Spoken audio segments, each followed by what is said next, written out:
Hey, ladies and gents, we are back with some Avorion.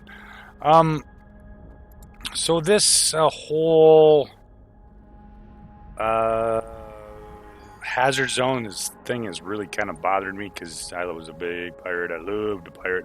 Got to get that booty, right? And with the changes in the whole hazard zone and kind of curtailing pirating in general, I've been trying to work on different ways, especially for early game. Early games, pirating is a very easy way to make a lot of cash. And trying to work on different ways to try to get around this whole hazard zone. And what I've kind of come up with, and this is just a theory, and I've been trying to put it into practice here for the last, I don't know, 45 minutes. And you guys can, of course, tell me what I think. If you think I'm full of shit, by all means, tell me that. But for the most part, what I've kind of come up with is working on a somewhat of a circular pattern here, and using wormholes. Wormholes are nice because it allows you, especially early game, to move around long distances. Um, for the most part, what I've been doing is hitting one faction here, specifically hitting the high-end ones. For example, where were they at here? Noble metal mines, mining systems where they have 4, 5, 6 different mines. Is one that's pretty easy to pick up some pretty high-end stuff like mining robots and that kind of stuff. But for the most part, I've been doing is hitting each system and only taking one freighter. Which, of course, if you only take one, it doesn't. I'm not shooting at warships. I'm not shooting at factories or mines or anything. I'm only taking one freighter per system, and I'm only in there the system long enough to kill the freighter, pick up the stolen goods, and then I'm going on to the next system. So I'm jumping from system to system to system, taking one freighter.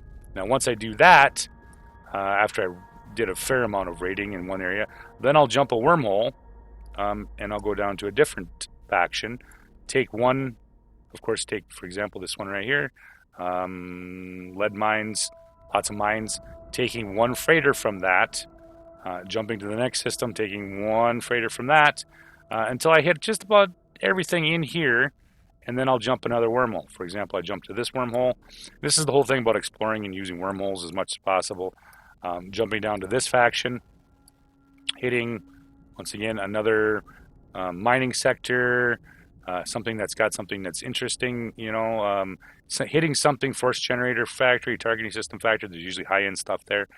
But hitting stuff that's got, say, like a farm in it, like fish farms or dairy farms, you're not going to pick up shit. So you want to make sure you're hitting the high-end ones. But once I get done doing, say, 3 factions or 4 factions, then I jump back. If I'm going to continue to raid, I'll jump back to the original faction I started with and repeat the process. A little bit more time consuming than the old fashioned, but I'm still ending up with a fair amount of stolen goods from it. The fact that we're going to do that right now is kind of give you an idea what I'm doing here.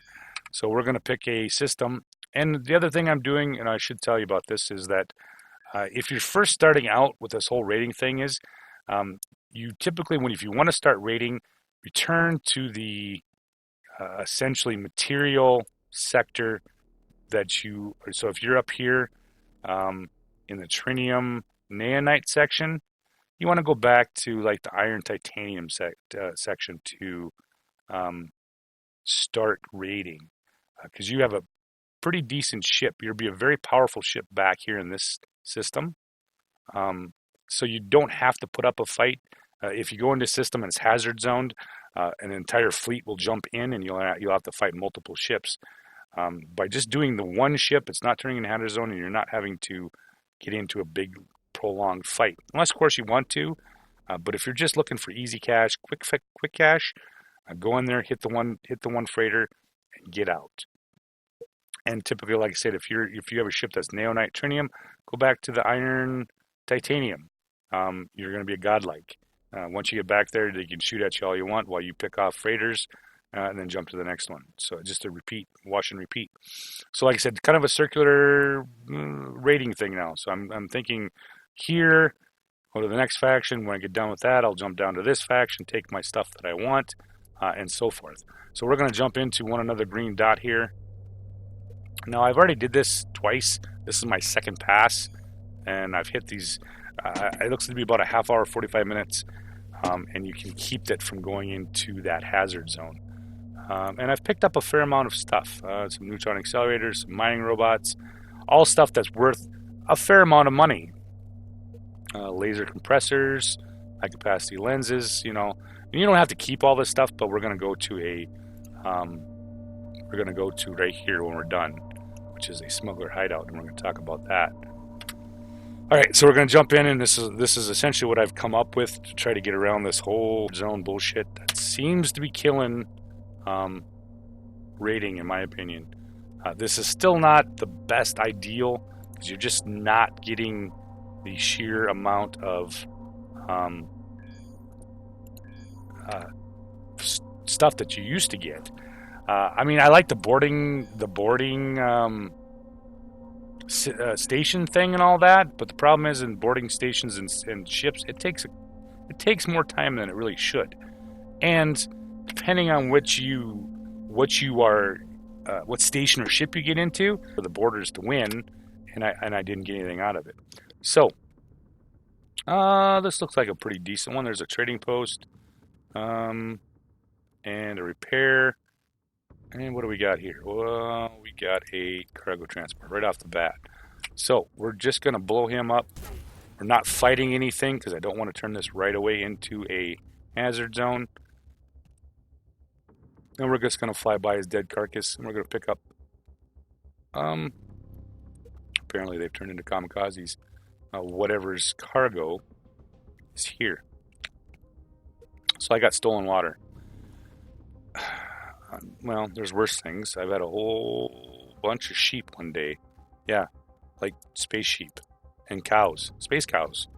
It was a really great, real great fight, having to get 4,000 head of sheep. So, water, it could be worse. So, once again, dates that you can jump literally over and over and over again. So now this looks to be a it should be, yeah, there's a shipyard, so, and a repair dock. So, and we only have one baddie here. We're not going to worry about that. We're going to jump a little ways away from him. He might come after us, he might not, depending on, for some reason it kind of depends on that.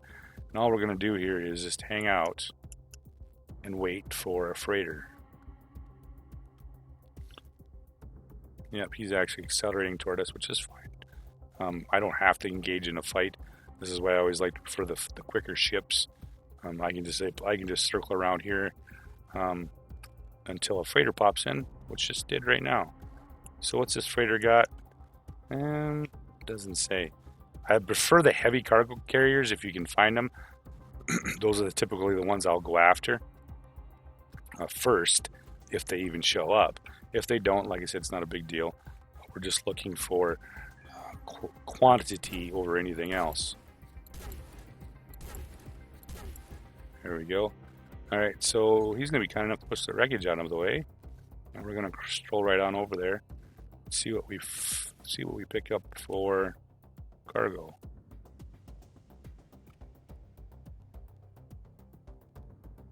Just a real quick fusion cores. Nice. I think that's. I'm not sticking around. I'm not taking out any of the.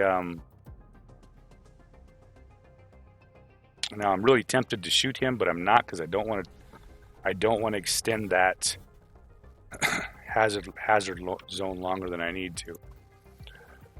So we're picking up another one.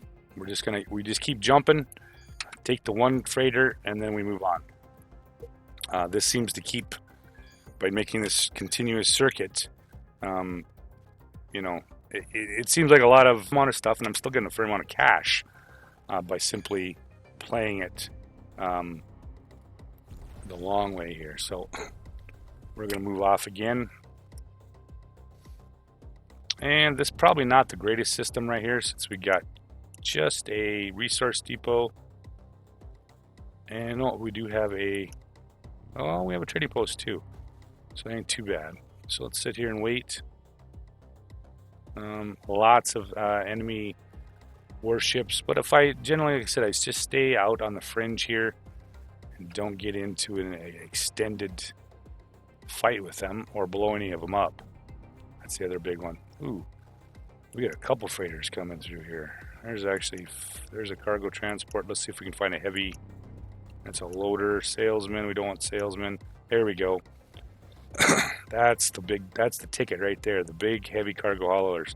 They typically have a fair amount of stuff. So we're going to let the other ones go. We're going to see if he's got anything. He looks like he's got maybe something on board. Alright, let's see what he's got.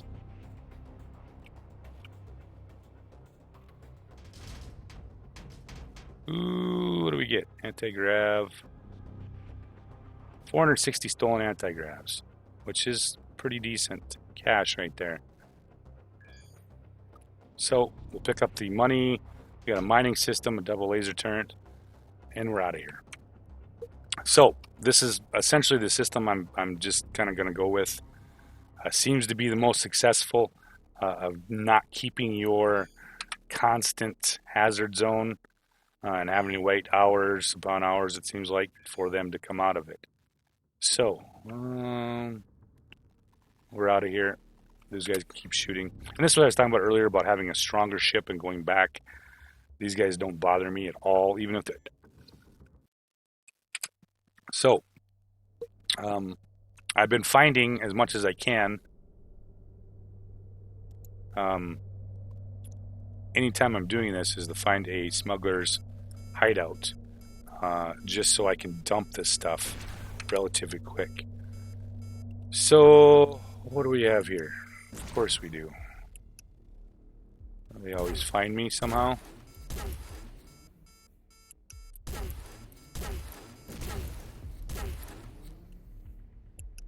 Hyperspace blocker. Screw you. And there's Botan the smuggler. So, now if you're not familiar with smuggler hideouts, you have a chance, you have a couple options here. You can sell your stolen stuff just outright, or you can unbrand it at a cost and then go sell it somewhere else. We're going to talk about some of that right now. Excuse me. I've not been feeling very well lately. So, what do we want to do? We want to unbrand stuff. And what we're going to do here is look at, we can either sell the stolen goods completely, which is not a bad idea. For example, stolen food. I'm not going to fly around and try to find places to sell food. So I don't have a problem. I'll get 75 credits at 2,260. Sell it.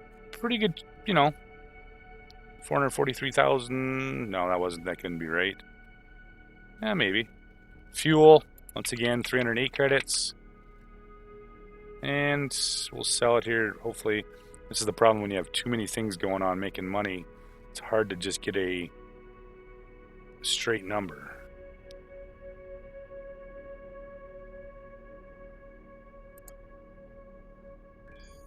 So yeah, once again, helium, 504 of them at 13 credits.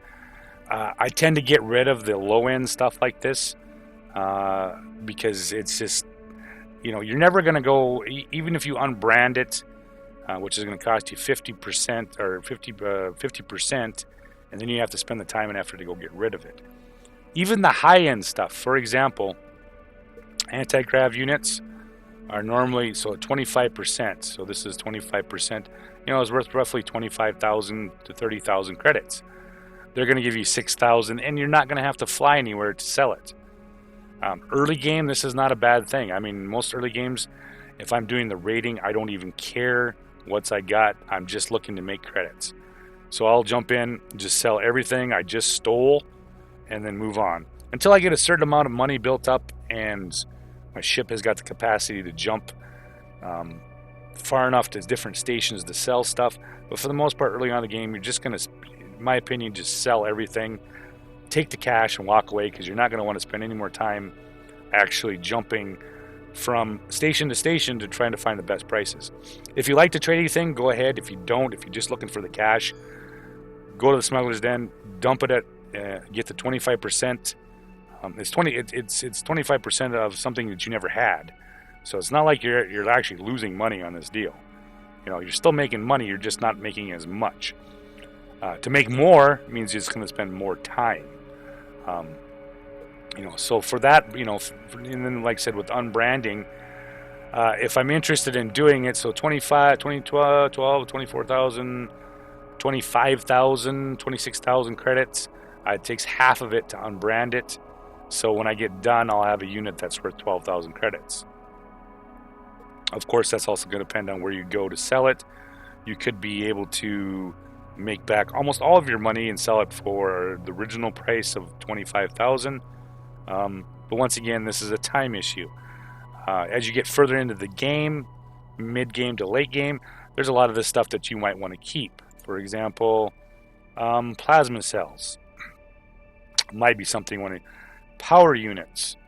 Processors.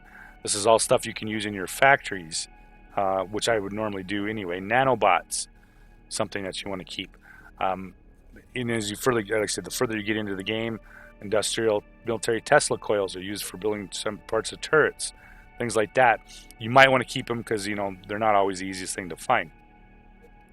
And of course, as you get a bigger ship, you get a better lay of the land. You know where factories are or mines that buy, say for example, mining robots that they usually buy everything at 30% over average. Unbrand it. You're gonna make a mint. But for, like I said, early game, unless you want to spend the time and effort to do it, it's just better just simply completely sell it and be done. You're not wasting the time. And then once you're done, then you go right back to pirating. And it's not that hard within 2 hours to make 1 billion credits just by selling the stolen stuff that you get. And I'm not kidding. It's literally an hour or two. You're going to make 1 billion credits just by selling the stolen stuff, hitting the right sectors, hitting the mining sectors, hitting the research areas, research centers, research stations, military stations, hitting those lone sectors, going in there, taking the high-end cargoes. I mean, we're not even talking about having to, because you're not going to be able to get a hangar block until you get to the trinium level, which means that you're not going to be able to board until you get to the trinium level. So if you're not going to be able to board to the trinium level, this is about the only other way you're going to be able to pirate in Avorion. So with that said, guys, I hope you guys kind of get it. I kind of rambled on a little bit here. I got a lot of things going on in my head. Sometimes it's not always the best to explain it. But if you have any questions, ask them down below. And you guys have a good night. Thanks for watching.